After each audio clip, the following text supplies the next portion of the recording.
Olha, amanhã, 14h, a Associação dos Juízes Federais aqui de São Paulo, do Mato Grosso, vai realizar uma manifestação em frente ao Fórum Federal, ministro Pedro Lessa. O protesto é contra as medidas anticorrupção aprovadas aí na Câmara, que o doutor Moro chamou de meia-noite. Elas incluíram no seu texto final essa previsão de crime e responsabilidade para juízes e também para membros do Ministério Público, né?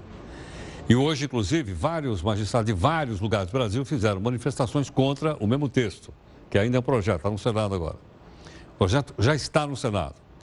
Não foi aprovado ontem por regime de urgência, né? Por pouco. Se bobeassem, eles tinham passado. Tá certo ou não? Bom, nós vamos conversar agora aqui com o nosso convidado, que é o doutor Márcio Sérgio Cristiano. Doutor Márcio é presidente do Conselho Superior do Ministério Público. Doutor Márcio, boa noite, obrigado pela gentileza, Márcio. Boa noite Heródoto. Márcio, a primeira avaliação que eu queria que você fizesse para a gente é desse diálogo, então, ocorrido aí no Senado hoje. Bom, eu só quero fazer uma retificação primeiro. Pode fazer. Eu sou membro do Conselho Superior do Ministério Público e vice-presidente da associação. Com relação a esse debate, ele teve dois momentos, a gente pode dizer, a questão do momento oportuno para a apreciação da questão do abuso de autoridade. O Ministério Público não tem medo de controle. Ele não tem medo de ser controlado. A questão não é essa. É quando se fala assim, há necessidade de controle do Ministério Público. O Ministério Público não teme o controle por parte de ninguém. Aliás, nós já temos um controle externo que é exercido pelo Conselho Nacional do Ministério Público, cujos componentes são, em sua maioria, pessoas de fora do Ministério Público. São representantes da Câmara, do Senado, são advogados que fazem parte de um conselho eleito e esse conselho fiscaliza as ações do Ministério Público. Portanto, o Ministério Público não tem medo, em absoluto, de nenhuma forma de controle. O que nos traz uma certa estranheza é que dentre essas medidas que foram propostas, sob esse título, esse epíteto que a gente fala, que são medidas de controle, na verdade você tem questões que vão levar à inviabilização da atividade do Ministério Público. São chamados delitos de interpretação, que vai trazer uma insegurança de tamanha magnitude e impacto que vai impedir que o promotor possa desenvolver uma investigação, como essa investigação da Lava Jato, por exemplo, e que um juiz possa julgá-la, sem que tenha o temor de que, em seguida, mesmo apreciando essas provas, ele possa ser punido por ter entendido, por ter concluído daquela maneira. Entendo.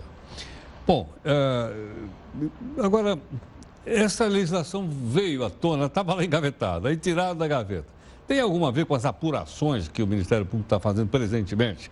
Não só na Lava Jato, mas nas Zelotes e outras apurações por aí. Olha, eu não sei se tem, mas é uma coincidência que pode ser assinalada. Você vê que nós temos um Código Penal cuja parte especial é de 1940, nós temos a Lei de Execução de 88, que necessitam de urgentes reformas e elas não estão recebendo ou não receberam uma atenção que nós podemos dizer que é equivalente.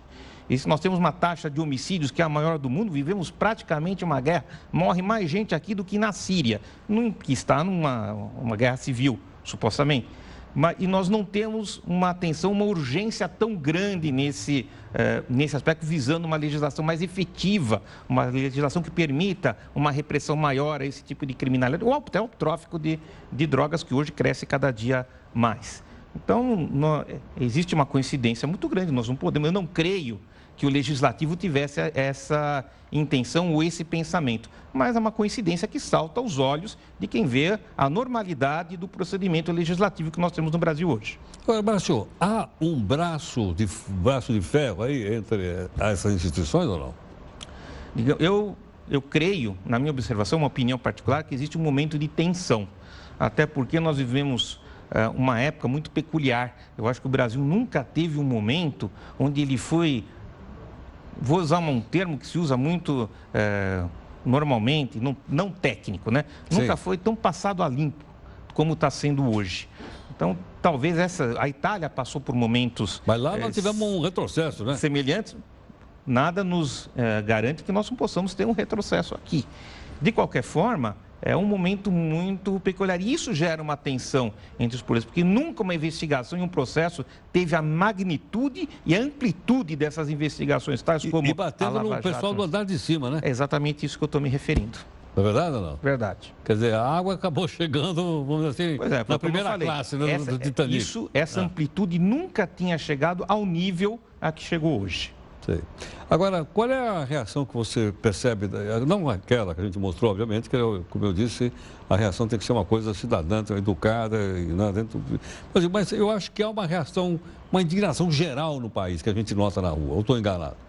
Não, a visão, e essa é uma visão mais política do que propriamente uma visão jurídica, é de que a Lava Jato, não só pelos seus bons serviços prestados, pelo exemplo que ela está dando, pela dedicação desses procuradores, desses juízes que trabalham efetivamente, que se dedicam a esse tipo de repressão, esse tipo de investigação, eles trazem para a sociedade, eles respondem por aquilo que se supõe seja ideal. Eles acabam recebendo, sendo depositários de toda a fé que a população tem de que o Brasil possa ser melhor, de que o Brasil possa ir avante, de que nós possamos ter uma sociedade melhor. Eles acabam sendo depositários dessa esperança.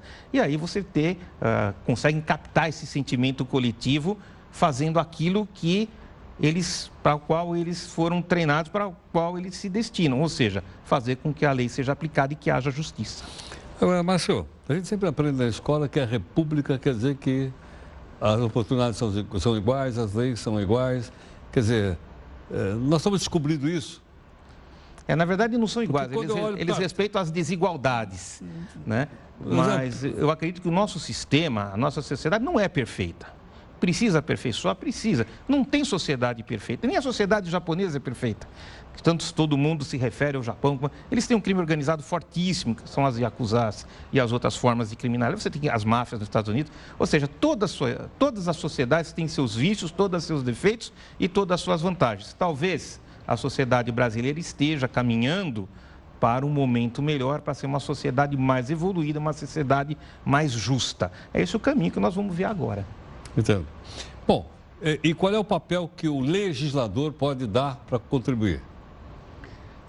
Acho que o legislador... Estou falando para ir ajudar, não atrapalhar, né? O legislador deve aperfeiçoar, como o próprio nome já fala, a atividade dele é legislativa. Ele cria leis, regras gerais para ser aplicadas para a sociedade. Talvez ele deva olhar para a sociedade hoje e perguntar para a sociedade o que ela quer.